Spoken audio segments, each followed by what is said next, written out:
Keshav Singh voice में आप सभी का स्वागत है। नमस्कार। अरे आ, मैं आज आप लोगों के साथ अभी रजत शर्मा के चैनल पर जो अडानी ने इंटरव्यू दिया है उस पर बात करने आया हूँ। खास करके जो गोदी मीडिया है, जो मीडिया है, वो उन सब बातों पर बात नहीं करती है जो पर्दे के पीछे होती है। जो दिख रहा होता है वही बात करती है, क्योंकि वो सरकार के पक्ष में है। मैं मैं जो वीडियोस जो भी बातें कर कर रहा हूँ वो मैं समीक्षा कर रहा हूँ, वो मैं रिव्यू कर रहा हूँ, मैं वो देख रहा हूँ कि जो दिख रहा है वो तो सभी को दिख रहा है, लेकिन वो भी देखने की कोशिश करनी चाहिए जो नहीं दिख रहा है। तो अडानी जी का जो एक बहुत ही ये जो साक्षात्कार जो या जो कहे इंटरव्यू कहे जो आपकी अदालत में जो अदालत लगी थी वो कहे, उसमें रात के 11 बजे वो अवतरित हुए, वो दिखाई दिए रजत शर्मा। अब उसका जो स्लोगन चल रहा था, जो उसकी टैग लाइन चल रही थी, असली वाला इंटरव्यू। इसका मतलब ये है कि बाकी के जो दो इंटरव्यूज़ जो थे वो नकली वाले थे। तो यहाँ पर तो बात साफ हो गई कि वो दो नकली वाले थे, टेली प्रॉम्प्टर के थ्रू थे और पहले से लिखे हुए थे। पहले से उसके सवाल लिखे हुए थे जिसके जवाब को वो देख देख के पढ़ पढ़ के बातें कर रहे थे। यहाँ पर अडानी ने बहुत सारी बातों को बोला है।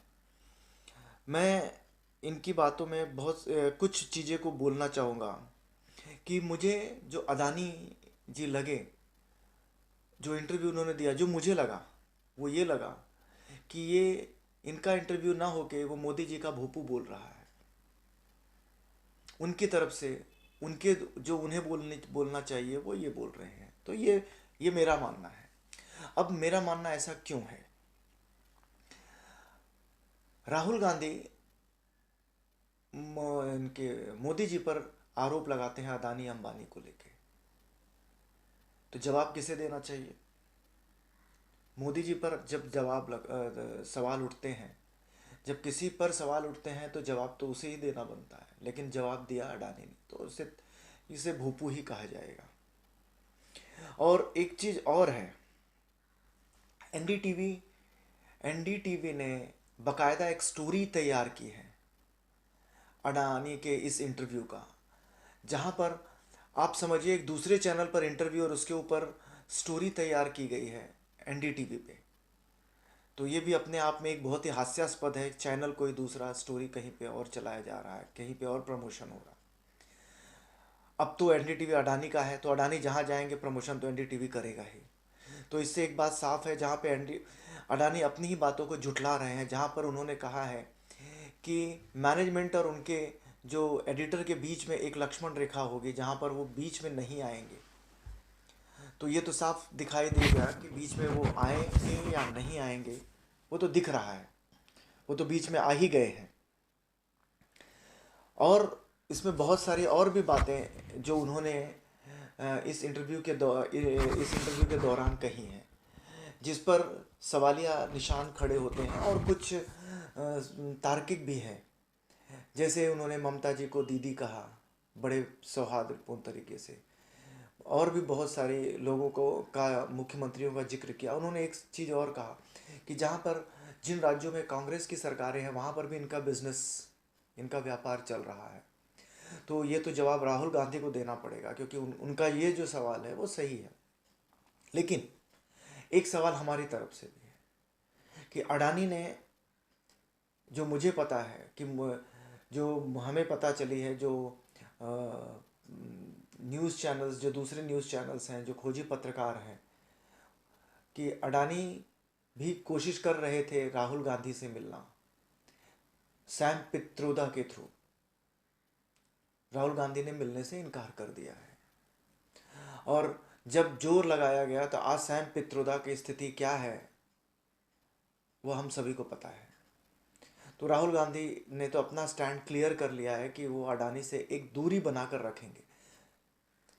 ये यहाँ पर ये कहने वाली बात है, लेकिन ये जवाब सवाल तो फिर भी है कि जहाँ पे कांग्रेस के राज्य हैं वहाँ पर तो उन्हें बंदर बाट तो मिली हुई है, वहाँ पे उनका व्यापार तो चल रहा है, तो उनका भी कहना सही है। तो जो बिजनेसमैन होते हैं, जो व्यापारी होते हैं, उनके संबंध तो सभी से होते हैं अच्छे। और कुछ बातें हैं जो इन्होंने कही हैं कि जैसे कि जब बिजनेसमैन जो है, जब कहते हैं ना कि कहीं पे भूकंप आता है तो सबसे पहले कुत्ते भौंकने लगते हैं और वो भागने लगते हैं।